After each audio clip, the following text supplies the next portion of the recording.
अपनी विश्वसनीयता खत्म मत करिए। तो मीडिया वाले मैं आपको बता दूं, आज अभी आधे चले गए, कल सुबह तक आधे और निकल जाएंगे, 2-4 बजेंगे कल रात को, और हम ही आपके साथ खड़े हैं। ठीक है? अब आपकी इच्छा, आपको बार बार बयान बदलना नहीं बदलना है, अभी हम भी बदल जाए कि नहीं। यहाँ पे बोल रहे हैं कि तुम्हारी लड़की अगर कोरोना से मर जाती तो मुआवजा मिल जाता है। ये सब धमकियाँ मिल रही हैं, पापा को धमकाया जा रहा है। ये बोल रहे हैं कि केस मतलब रफा दफा हो जाएगा, अगर सब केस रफा दफा हो जाएगा। ये सब वीडियो दिखा देंगे, मम्मी की उल्टी सीधी वीडियो बना रखी है। जो उस टाइम में वो हालात ऐसे थे, जो मन में आ रहा वो सब लोग बोले जा रहे हैं। यही सब करके अब ये लोग हमें यहाँ रहने नहीं देंगे।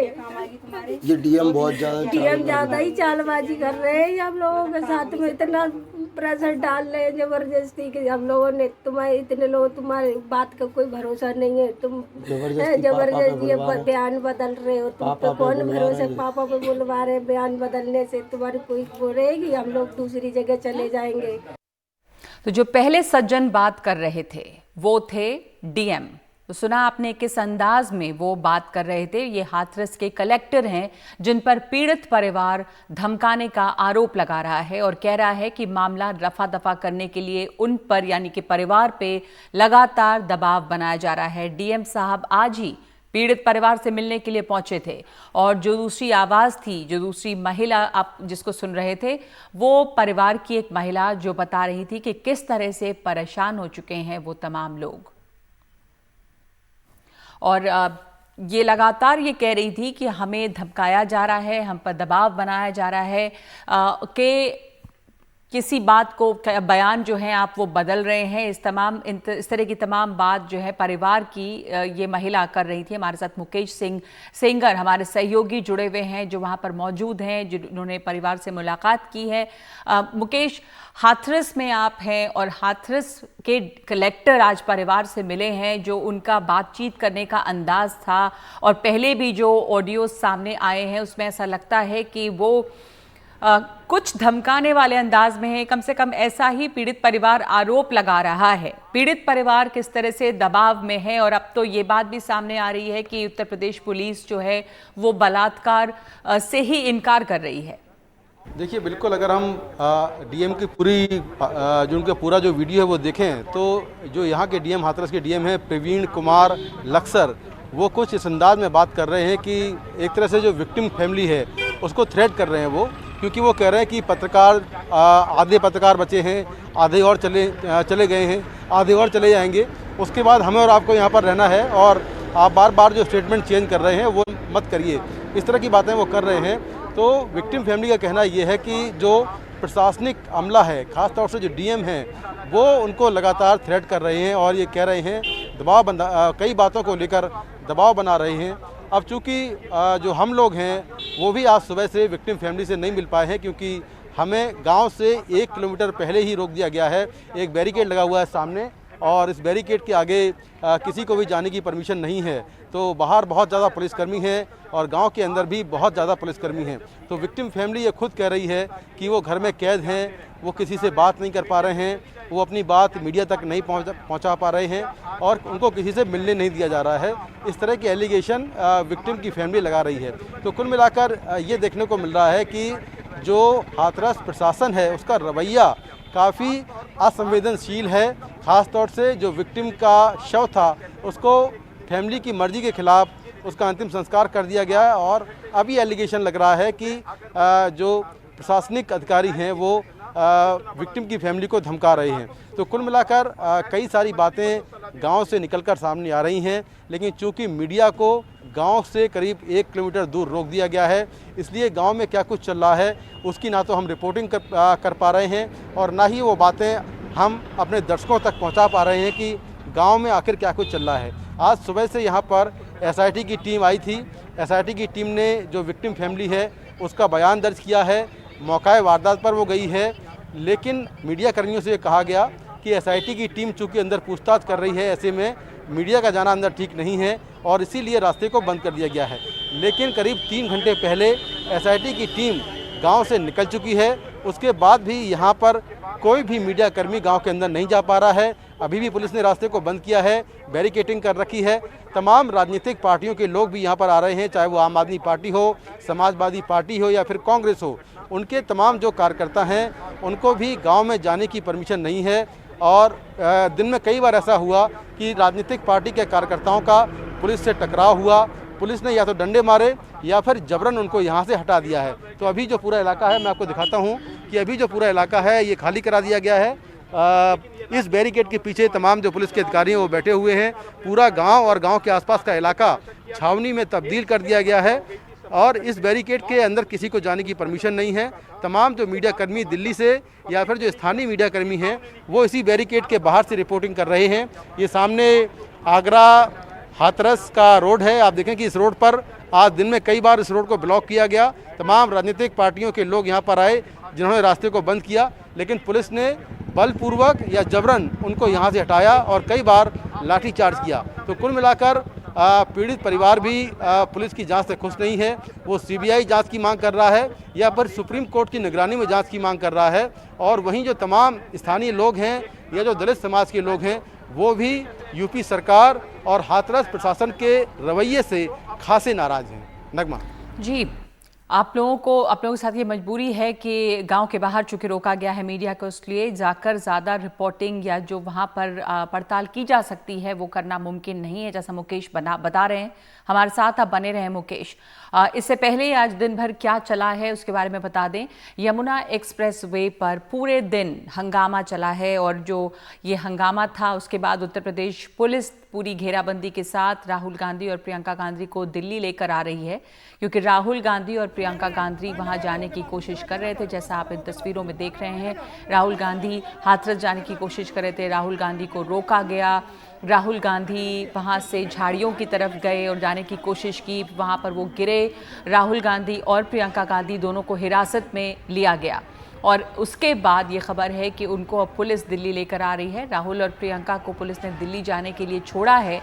हाथरस जाने की कोशिश कर रहे राहुल और प्रियंका गांधी को हिरासत में लेकर उनको Buddha international circuit guest house ले जाया गया। उनके साथ चल रहे कांग्रेस कार्यकर्ताओं पर हल्का लाठीचार्ज भी हुआ, कुछ कार्यकर्ताओं को धक्का मुक्की में चोट आई। राहुल गांधी भी धक्का मुक्की में गिरते दिखे।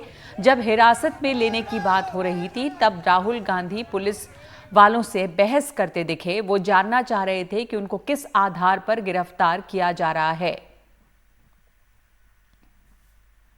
सर, मैं आप लोग गिरफ्तार करता हूँ। आपने एक मिनट देना, मैं किस बेसिस पे आप मुझे गिरफ्तार कर रहे हैं ये मुझे बता दीजिए। किस धारा में? किस धारा? एक सेकंड। किस धारा में आप मुझे अरेस्ट कर रहे हैं? मैं अकेला जाना चाहता हूँ। लाठीचार्ज की भी 188 में हम आपको अभी गिरफ्तार। ये मुझे बताइए क्या है? सर मैं बता रहा हूँ सर, 188 समझाइए क्या है? Any law. कौन सा लॉ? कौन सा लॉ है? कौन सा लॉ है? जिलाधिकारी हाथरस का हम लोग के पास पत्र है। नहीं, कौन सा लॉ वायलेट कर रहा हूँ मुझे ये तो बता दो। कौन सा ऑर्डर मैंने वायलेट किया? सर 144 का है। 144 में नहीं हूँ मैं। 140 में मैं अकेला जाना चाह रहा हूँ। ये देखिए सर, ये क्या हो रहा है? ये आपने किया है, ये आपने क्रिएट किया है ट्रैफिक रोक के। देखिए, महिलाओं की सुरक्षा की जिम्मेदारी सरकार को लेनी पड़ेगी, सरकार को लेनी पड़ेगी, योगी जी को लेनी पड़ेगी। जिस तरह से महिलाओं के साथ अत्याचार हो रहे हैं प्रदेश में, वे बिल्कुल बंद करवाने चाहिए और उनके जो अपराधी हैं उनके खिलाफ सख्त से सख्त कार्रवाई होनी चाहिए, क्योंकि ये स्थिति पिछले साल में बदली नहीं है। आपको याद होगा पिछले साल तकरीबन इसी समय हम उन्नाव की बेटी की लड़ाई लड़ रहे थे और आज ये स्थिति है कि आज हर रोज उत्तर प्रदेश में 11 रेप के केस दर्ज होते हैं। और हमारे साथ इस वक्त फोन लाइन पर जुड़ रहे हैं छत्तीसगढ़ के मुख्यमंत्री भूपेश बघेल। हमने अभी भी तस्वीरों में देखा और सुबह से ये हंगामा चल रहा है कि राहुल गांधी और प्रियंका गांधी हाथरस जाने की कोशिश कर रहे हैं, किस तरह से पुलिस ने उनको रोका। और राहुल गांधी ये सवाल जवाब करते सुनाई दिए हैं भूपेश जी पुलिस से कि किस धारा के तहत उन्हें रोका जा रहा है, क्यों उनको हिरासत में लिया जा रहा है। जिस तरह से ऑपोजिशन के साथ साथ मीडिया को भी पीड़ित परिवार से नहीं मिलने दिया जा रहा है, आप इस पर क्या कांग्रेस करना चाहेगी? दिखाई दिया आज की सड़कों पे कार्यकर्ता थे, थोड़ी मारपीट भी उनके साथ हुई है। ये तो बेहद आश्चर्यजनक घटना घटी है कि यदि कोई अपराधी जेल में भी हो और उसके रिश्तेदार की मृत्यु हो जाए तो न्यायालय भी उन्हें मृतक कार्य में जाने की अनुमति प्रदान करती है, जेल से छोड़ के भेजते हैं। लेकिन यहाँ तो स्थिति ये हो गया कि मृतका के जो पीड़िता है उसके परिवार वालों को भी अंतिम क्रियाकर्म में शामिल होने की अनुमति नहीं दी गई, उसे रोका गया। ये तो पहली बार पूरे हिंदुस्तान में हम लोगों ने देखा है। और पीड़ित परिवार से मिलने सभी राजनीतिक दल के लोग जाते हैं, कल वहाँ के सांसद गए थे और लोग भी गए थे। तो आखिर ये क्या कारण है कि जिसमें राहुल जी को या प्रियंका जी को वहाँ रोक रहे हैं? और जिस प्रकार से आपको क्या लग रहा है भूपेश बघेल जी कि जैसे राहुल गांधी प्रियंका गांधी को रोका गया और उसके पहले परिवार को शामिल नहीं किया गया, वहां पर अंतिम संस्कार के दौरान भी परिवार ने डर से खुद को बंद कर लिया घर के अंदर, क्योंकि उन्हें खींच कर ले जाया जा रहा था कि वहां वो जबरदस्ती खड़े हों ताकि वो स्वीकृति दे दें। रातों रात जिस तरह से अंतिम संस्कार बच्ची का कर दिया गया, तो क्या इतना डर है, क्या इतनी हड़बड़ी है और क्यों इस तरह से हो रहा है? ये तो सीधा सीधा सत्ता का अहंकार है कि हम चाहे कुछ भी कर लें, कैसे भी करें, कोई हमको रोक नहीं सकता, कोई टोक नहीं सकता, और कोई विरोध करेगा तो उसे धक्का दे के गिरा दिया जाएगा, जैसे कि राहुल जी को धक्का मार के गिराया गया। मैं समझता हूँ किसी राष्ट्रीय दल के पूर्व अध्यक्ष को इस प्रकार से धक्का मुक्की, एक साधारण कांस्टेबल है वो सड़कों पे धक्का दे के गिरा रहे हैं, उस पर लाठी चार्ज कर रहे हैं, तो पहली घटना है। मैं समझता हूँ ये लोकतंत्र के लिए बेहद घातक है और समाज के लिए भी घातक है कि हम समाज में अंतिम क्रिया करने जाते हैं उसे भी रोका जाए।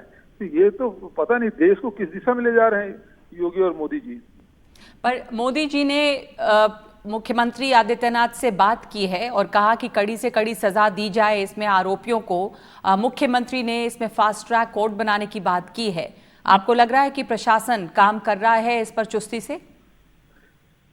प्रधानमंत्री जी भी उसी प्रदेश के सांसद हैं और उस प्रदेश में एक पीड़िता के परिवारजनों को अंतिम क्रिया में जाने से रोके, इस पे क्या कार्रवाई करेंगे? क्योंकि बिना उच्च स्तरीय निर्देश के बिना तो ये स्थानीय पुलिस तो करेगी नहीं इस प्रकार से।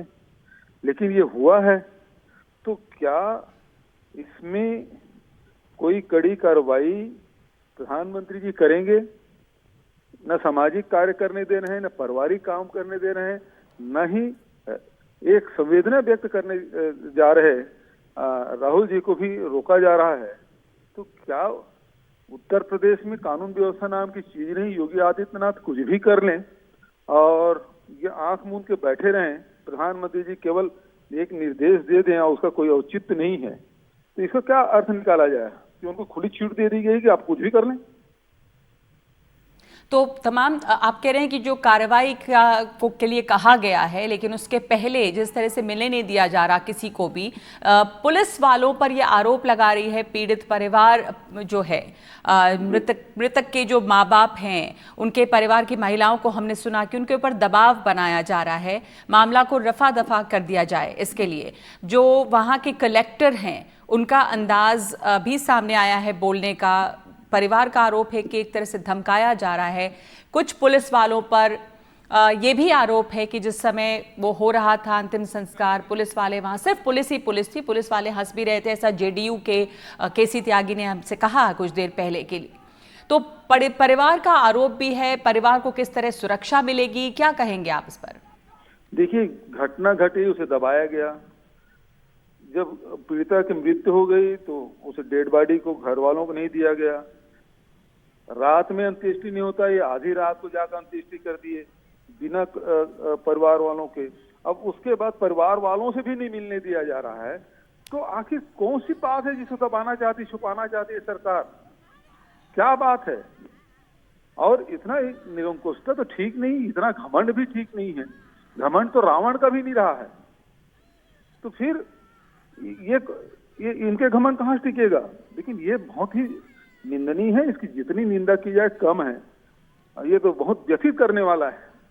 हमारे देश में इस प्रकार की घटना घटी है जी। अपराधियों को भी पारिवारिक कार्यक्रम में जाने की अनुमति मिलती है। यहाँ तो पीड़िता है जिसके साथ रेप हुआ है, जिसकी हत्या की गई है, वो परिवार वैसी व्यथित है और उसको अंतिम क्रिया करने ना दिया जाए और जो सांत्वना देने जा रहे हैं उसको रोका जाए। ये तो बेहद दुखी करने वाली घटना है। बेहद दुखी करने वाली घटना है। धन्यवाद आपका हमसे बात करने के लिए। भूपेश बघेल जी, छत्तीसगढ़ के मुख्यमंत्री, हमसे बात कर रहे थे और इस वक्त मेरे साथ मेरे सहयोगी मुकेश सिंह जेंगर भी जुड़ रहे हैं।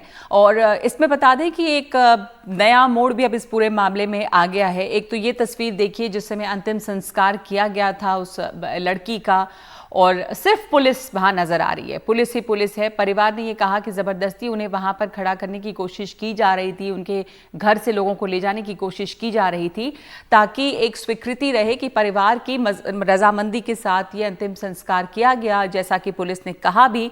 लेकिन परिवार का कहना है कि वो चाहते थे कि तमाम धार्मिक रीति रिवाज के साथ अंतिम संस्कार दूसरे दिन हो और बच्ची घर आए, उसकी लाश घर आए, लेकिन ऐसा नहीं होने दिया वहां पर प्रशासन, पुलिस ने।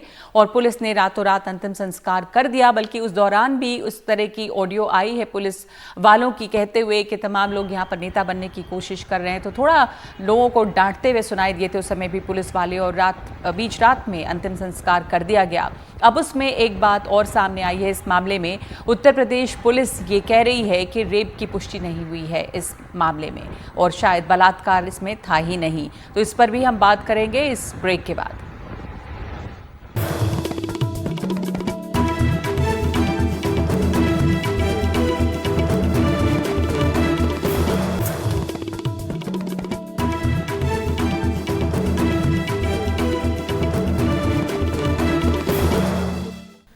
तो उत्तर प्रदेश के हाथरस में जो हादसा हुआ उसके बाद से अब ये भी खबर आ रही है, उत्तर प्रदेश के एडीजी ने कहा है कि इस मामले में रेप की पुष्टि नहीं हुई है। हमारे साथ इस वक्त जुड़ रहे हैं कांग्रेस नेता सचिन पायलट। सचिन पायलट, आपने सुना होगा कि अब इस मामले में एक तो ये भी बात सामने आ रही है, पुलिस कह रही है कि फोरेंसिक रिपोर्ट से ये साबित नहीं हो रहा कि रेप है, और दूसरे ये कि आज पूरे दिन जो ये हंगामा चलता रहा और राहुल गांधी, प्रियंका गांधी को वहां पीड़ित परिवार से मिलने नहीं दिया गया। कुछ कांग्रेस कार्यकर्ताओं के साथ धक्का मुक्की भी हुई, खुद राहुल गांधी के साथ भी। क्या वजह आपको लगती है कि सरकार नहीं चाहती उत्तर प्रदेश की कि कोई भी पीड़ित परिवार से मिले? क्या वो इस बात पुलिस जैसा बार बार कहती नजर आ रही है कि इसके ऊपर राजनीति हो रही है और इसलिए वो लोगों को रोक रहे हैं? देखिए, सरकारें उत्तर प्रदेश में बहुत सारी आई और चली गई, लेकिन इस सरकार की खासियत ये है कि जब महिलाओं का सवाल होता है, उनकी सुरक्षा की बात होती है, तो इतनी घबराहट, इतना छुपाने की कोशिश मैंने कभी देखी नहीं। और जिस दलित बच्ची के साथ बलात्कार हुआ है, उसका आधी रात में अंतिम संस्कार किया गया, घर वालों को दूर रखा गया, इतने सारे सवाल खड़े हो गए कि प्रधानमंत्री को फोन करना पड़ा, मुख्यमंत्री जी को, और तब जाके एक एसआईटी का गठन हुआ। लेकिन सारे सबूत नष्ट करने की कोशिश, दमनकारी नीति अपनाकर, बल प्रयोग कर कर लोगों को दूर रखा जाए, घर वाले चिंतित हैं, व्यतीत हैं, और जिस न्याय की उम्मीद वो करते हैं, मुझे लगता नहीं कि सरकार का जो तंत्र है वो न्याय दिला पाएगा। इसलिए पूरे देश में आज आक्रोश है, और ये एक हाथरस की बात नहीं है। उत्तर प्रदेश में लगातार उत्पीड़न और यौन शोषण बच्चियों का होता रहा, लेकिन कभी भी छुपाने की इतनी ब्लेटेंट कोशिश पहले नहीं करी गई। और जिस प्रकार आज मैं समझता हूँ सभ्यता, मानवता, कानून, अधिकार और लोकतंत्र सबको तार तार कर दिया आज के जो हादसे और कल के जो हादसे हुए हैं। राहुल गांधी और प्रियंका गांधी जी अगर जा रहे थे तो उस विक्टिम के परिवार के लोगों से मिलना कहाँ का गुनाह है? कोई रैली नहीं थी, कोई भाषण नहीं था, कोई यात्रा नहीं थी, सिर्फ जाकर संवेदना प्रकट करने का एक मानवीय काम जो प्रदेश की सरकार के नुमाइंदे नहीं कर रहे हैं। लेकिन अगर हमारे नेता जाना चाहते हैं तो किस कारण उनको रोका गया, और जिस प्रकार उनके साथ धक्का मुक्की कर कर एक निम्न स्तर की राजनीति का उदाहरण दिया है, मैं समझता हूँ निंदनीय है, और इसको पूरा देश देख रहा है। तमाम लोगों ने देखा, बहुत सारे विपक्ष के लोगों का या दूसरे खेमे से आवाज़ आ रही है कि ये सिर्फ एक स्टंट है जो मुलाकात करने जा रहे हैं। मुख्यमंत्री आदित्यनाथ ने वर्चुअल बातचीत की है परिवार वालों से।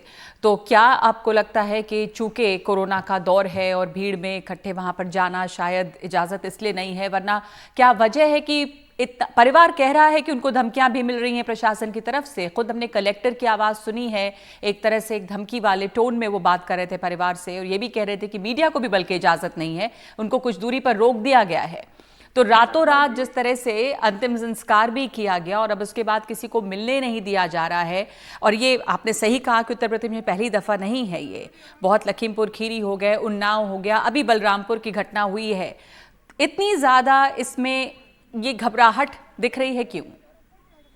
देखिए, मैं बताता हूं कि law and order Uttar Pradesh का दिन पे दिन बदतर होता जा रहा है और एनकाउंटर की बात हो, महिलाओं के साथ की बात हो, एक तरह से गुंडा राज वहां चल रहा है। लेकिन मुझे दुख इस बात का है कि अगर कोई क्राइम होता भी है तो उसकी निष्पक्ष जांच हो, ये दायित्व तो सरकार का है।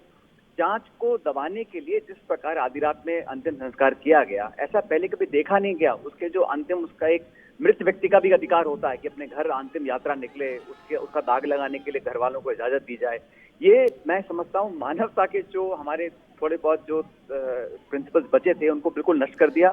लेकिन आप देखिए उत्तर प्रदेश में लगातार जो आज हालात पैदा हुए हैं उसके लिए कौन जिम्मेदार है, और कोरोना का बहाना लेकर सिर्फ विपक्ष के लोगों को रोकना, ये कहाँ की न्यायपालिका और कहाँ का न्याय है। सचिन, जैसे मिलने नहीं दिया गया कांग्रेस के लोगों को और सरकार अगर वहां पर न्याय नहीं दिला रही और भय का माहौल बनाए हुई है, विपक्ष के तौर पे न्याय दिलाने के लिए इस परिवार को कांग्रेस क्या करेगी?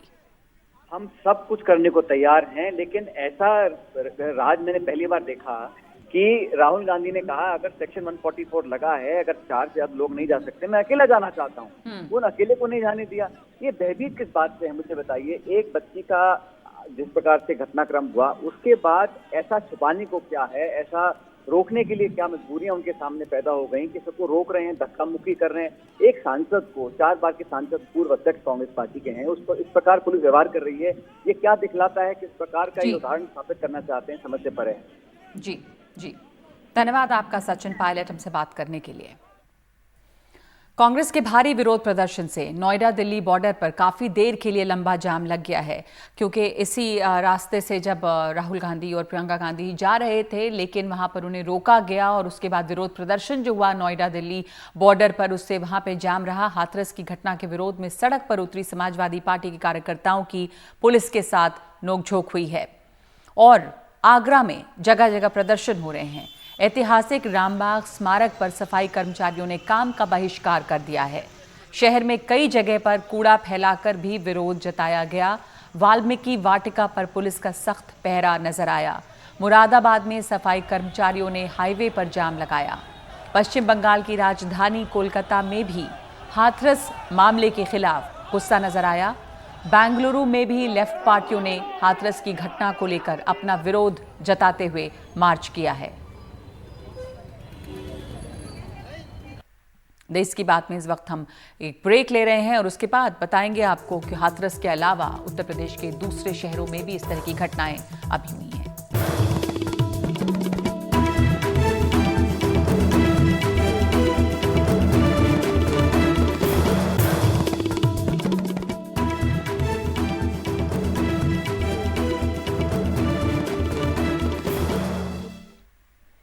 देश भर में बलात्कार की घटनाओं को लेकर रोष है। हाथरस के मामले के बाद जगह जगह प्रदर्शन हो रहे हैं और हाथरस के बाद उत्तर प्रदेश में ही एक के बाद एक और बलात्कार और हत्या, बलात्कार के बाद हत्या कर देने की घटनाएं सामने आ रही हैं। हाथरस के बाद उत्तर प्रदेश के बलरामपुर में एक पिछड़ी जाति की लड़की के सामूहिक बलात्कार कर हत्या कर देने की घटना सामने आई। पुलिस का कहना है कि आरोपियों की गिरफ्तार करके जेल भेज दिया गया है। उत्तर प्रदेश में बलात्कार के बाद हत्या कर देने की घटनाएं रूह कंपा देने वाली हैं। राजधानी लखनऊ से तकरीबन 200 किलोमीटर दूर पूर्वी उत्तर प्रदेश के बलरामपुर में पिछड़ी जाति के 22 साल की युवती से बलात्कार के बाद मारपीट की गई। युवती ने अस्पताल के रास्ते में ही दम तोड़ दिया।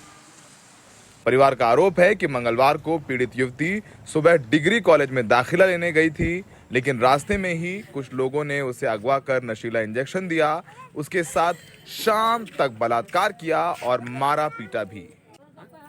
आरोपियों ने शाम 7 बजे पीड़िता को ई रिक्शे से घर भेज दिया। बच्ची के न बोलने भर का ताकत था, न उठने भर का ताकत था। मुँह से आवाज ही कुछ भी नहीं निकले कि मम्मी क्या हुआ क्या नहीं, बहुत पूछे कुछ भी नहीं बोली। फिर 10 मिनट के बाद उसके पेट में जलन होने लगा। फिर कही है मम्मी हम मर जाएंगे, हमारे पेट में बहुत जलन होती है। फिर ले गए हॉस्पिटल। परिवार वाले पीड़ित को लेकर अस्पताल भागे, लेकिन उसने रास्ते में ही दम तोड़ दिया।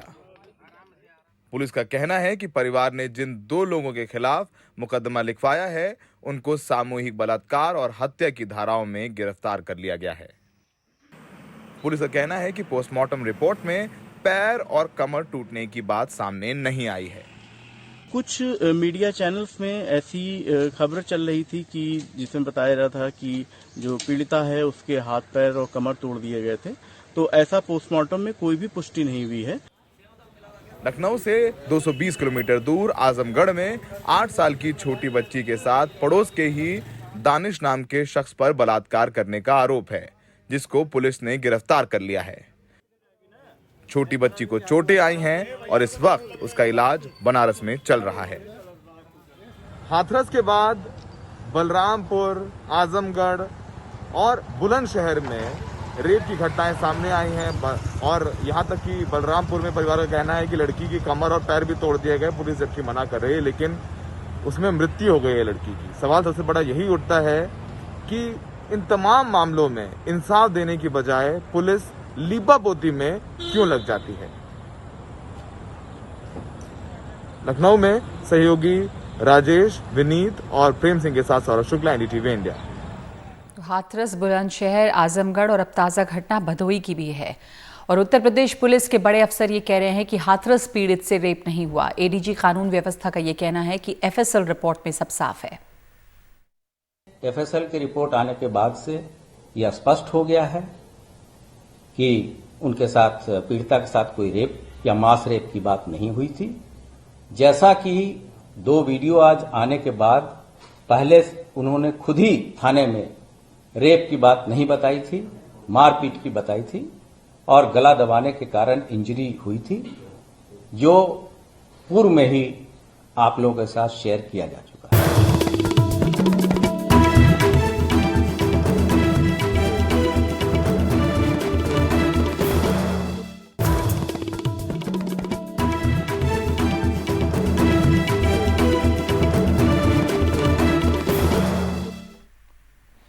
तो आपने उत्तर प्रदेश के एडीजी लॉ एंड ऑर्डर को सुना, जो कह रहे हैं कि रेप का मामला ये नहीं है, ऐसा एफएसएल की रिपोर्ट से साबित हो रहा है। और एक बार आपको फिर दिखा दें कि जो वहां पे कलेक्टर हैं हाथरस के, वो क्या कह रहे हैं। उन पर पीड़ित परिवार को धमकाने का आरोप लग रहा है। आप ये वीडियो एक बार फिर से देख सकते हैं और खुद सुनिए कि वो क्या कह रहे हैं। जो बातें सामने आई हैं, जो समझ में आ रहा है, वो ये कि मामला रफा दफा करने के लिए दबाव डाला जा रहा है। डीएम साहब पीड़ित परिवार से मिलने के लिए गए थे। आप अपनी विश्वसनीयता खत्म मत करिए। ये मीडिया वाले मैं आपको बता दूं, आज अभी आधे चले गए, कल सुबह तक आधे और निकल जाएंगे, 2-4 बचेंगे कल रात को, और हम ही आपके साथ खड़े हैं। ठीक है?